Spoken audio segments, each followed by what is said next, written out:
മാത്രം എന്തിന് തിരഞ്ഞെടുത്ത്? ഇസ്രായേലില് ദൈവജനം എന്നല്ലേ പറയുന്നത്, ഇസ്രായേൽ ദൈവജനം, സ്തോത്രം. പക്ഷേ എന്തുകൊണ്ട് മോവാബി സ്ത്രീയെ തിരഞ്ഞെടുത്ത്? മോവാബി സ്ത്രീകൾ മുഖേന 20,000 പേരല്ലേ മരിച്ചേ? കറക്റ്റല്ലേ? വേറെ സ്ത്രീകളില്ലേ? മോവാബി സ്ത്രീ എവിടെ നിന്ന് സൃഷ്ടിക്കപ്പെട്ടെ? മോവാബിയർ എവിടെ നിന്ന് സൃഷ്ടിക്കപ്പെട്ടെ? ഉൽപ്പത്തി വായിച്ചു നോക്കണം, ഇല്ലേ? എവിടെ നിന്ന്? ലോത്തിന്റെ സ്വന്തം മക്കളിൽ നിന്നാണ് ഇങ്ങനെ ഒരു അനിഷ്ടം വന്നത്. അപ്പോ അതിൽ നിന്നാണ് ഇത് ആര് പറഞ്ഞു കൊടുത്തേ? ദൈവത്തിന്റെ പ്രവാചകനായ അല്ലെങ്കിൽ ദൈവത്തിന്റെ അനുഗ്രഹിക്കപ്പെട്ട മനുഷ്യന്റെ പേരെന്തുവാ? കുറച്ച് ബിലയാം പറഞ്ഞു കൊടുക്കുകയാണ്, ഞാൻ എങ്ങനെ ഇവരെ ശപിക്കാൻ നോക്കിയിട്ടും ശപിക്കാൻ പറ്റുന്നില്ല.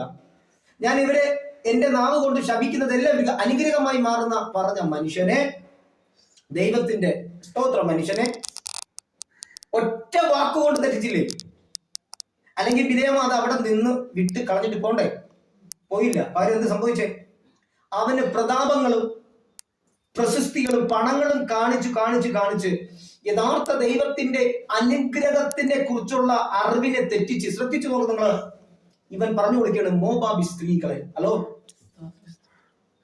ദൈവം നിന്നെ വിളിച്ചിരിക്കുന്നത് അവന്റെ ആലയമായി മാറാനാണ്. ദൈവം നിന്നെ വിളിച്ചിരിക്കുന്നത് പരിശുദ്ധാത്മാവിനാൽ നീ എന്ത് ചെയ്യണം? സ്തോത്രം, നടക്കണം. പരിശുദ്ധാത്മാവിനാൽ നീ എന്ത് ചെയ്യണം? നീ നടക്കണം. ഒന്ന് ശ്രദ്ധിച്ചു നോക്ക്, മോവാബി സ്ത്രീകളെ മാത്രം തെരഞ്ഞു പിടിച്ചെടുത്തപ്പോ എത്ര പേരാ മരിച്ചേ? അത് പറഞ്ഞു കൊടുത്തത് ആരാ? സ്തോത്രം.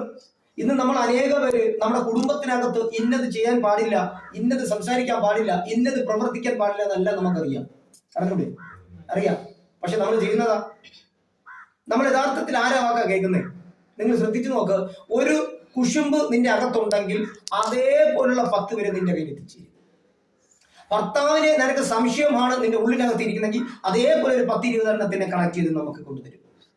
നിനക്ക് പകയും വിദ്വേഷവുമാണ് ഇരിക്കുന്നെങ്കിൽ അതേപോലുള്ള ആൾക്കാരെ നിനക്ക് കണക്ട് ചെയ്ത് കൊണ്ടുവരും. പക്ഷെ എന്റെ ചോദ്യം ഇതാണ്, നീ സ്നാനപ്പെട്ട് നീ ദൈവകൃപയാൽ നടക്കുന്ന ഒരു വ്യക്തി, എത്ര പരിശുദ്ധാത്മാവിൽ നിറഞ്ഞവർ നിന്റെ കൂട്ടുകാരുണ്ട്? ഇന്ന് തമ്മിൽ ആമേ സ്തോത്രം തള്ളിപ്പറഞ്ഞും ആമേ പ്രശ്നം ഉണ്ടാക്കുന്ന എത്രയോ പാസ്റ്റേഴ്സ് ഉണ്ട്. എന്ത് കാരണം? ഒന്നേ ഉള്ളൂ, ആമേ, നീ സുവിശേഷം സംസാരിക്കരുത്. നീ സത്യദൈവത്തെ, അതായത് നസ്രയനായ യേശുവിനെ കുറിച്ച് നീ സുവിശേഷം പറയരുത്. ഹല്ലേലൂയ. അഥവാ നീ സുവിശേഷത്തിൽ നീ അല്ല ആക്റ്റീവായി നിന്നു കഴിഞ്ഞാൽ നിന്റെ കൂടെ നടക്കുന്ന സ്തോത്രം പാസ്റ്റേഴ്സിനെ കൊണ്ട് തന്നെ നിനക്ക് ഭൂതമുണ്ട്. നിന്റെ പൂർവികന്മാരുടെ ആ ശാപങ്ങൾ നിന്റെ മേൽ കിടപ്പുണ്ട്. ആമേ സ്തോത്രം. തിരുവചനം പറയുന്നു, ഏത് പാവവും എത്ര കടും ചുവപ്പായിരുന്നാലും അതിനെ ഹിമം പോലെ വെളുപ്പിക്കാൻ യേശുവിന്റെ രക്തത്തിന് പറ്റും. പക്ഷെ ഇന്ന് നമ്മളോട് പറഞ്ഞ എന്താണ്? കുടുംബത്തിന്റെ പാവം, വീട്ടിലെ പാവം. അവര് കാണുന്ന കാഴ്ച തെറ്റെന്നല്ല ഞാൻ പറഞ്ഞതിന്റെ അർത്ഥം. സ്തോത്രം. ഹല്ലേലൂയ. രാമേ പറഞ്ഞേ, അത് തെറ്റെന്നല്ല ഈ പറഞ്ഞതിന്റെ എല്ലാ അർത്ഥം. ശ്രദ്ധിക്കുക, നന്നായി ശ്രദ്ധിക്കുക. യേശു നിന്നോടൊപ്പം ഉണ്ടെങ്കിൽ ശാപമില്ല. പരിശുദ്ധാത്മാവ് നിന്നോടൊപ്പം ഉണ്ടെങ്കിൽ സ്തോത്രം, നിനക്ക് എപ്പോഴും ആമേൻ പ്രാർത്ഥന വചനധ്യാനം, പ്രാർത്ഥന വചനധ്യാനം, ഇതിന്റെ ഒരു ടെൻഡൻസി നിന്റെ അകത്തുണ്ടാവും. ഹല്ലേലൂയ. ശ്രദ്ധിക്ക്, പരിശുദ്ധാത്മാവിൽ നീ നിറയണം. പത്രോസ് ചോദിച്ചത് എന്താണ്? നീ പരിശുദ്ധാത്മാവിനെ ദുഃഖിപ്പിക്കുന്നുവോ? സ്തോത്രം.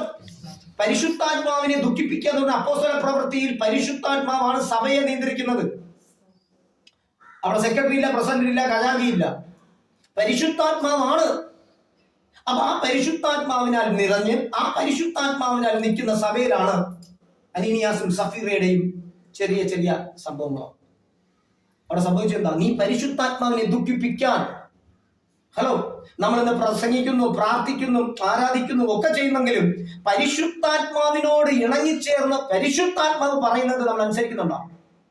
നിങ്ങൾ യോഹന്നാന്റെ സുവിശേഷം 16-ാം അധ്യായം 17-ാം അധ്യായം ഒക്കെ എടുത്ത് വായിച്ചു നോക്ക്. കർത്താവ് പറയുന്നത് ഇങ്ങനെയാണ്, ഞാൻ നിനക്കൊരു കാര്യസ്ഥനെ അയക്കും, അവൻ എന്നിൽ നിന്നും എടുത്ത് നിന്നോട് സംസാരിക്കും. അവൻ ലോകത്തിന് പാപബോധം ഉണ്ടാവാനും ലോകത്തിന്റെ ന്യായവിധിയെ കുറിച്ച് സംസാരിക്കാനാണ് പരിശുദ്ധാത്മാവ് നമ്മുടെ മേൽ ഇറങ്ങി വന്നത്. അപ്പോൾ നമ്മൾ മരിച്ചു കഴിഞ്ഞാൽ നമുക്കൊരു ന്യായവിധി ഉണ്ട്, ഈ ഭൂമിയിലുമുണ്ട്, മരിച്ചു പോകുന്ന സ്ഥലത്തും ഉണ്ട്. ചിലർ പറയും ഞാൻ സ്വർഗത്തിൽ പോകും. ഒരു സ്വർഗം ഉണ്ടെങ്കിൽ ഒരു നരകവും ഉണ്ട്. വെളിപ്പാട് വായിച്ചു നോക്കാം. ഹല്ലേലൂയ. സ്തോത്രം പറഞ്ഞേ.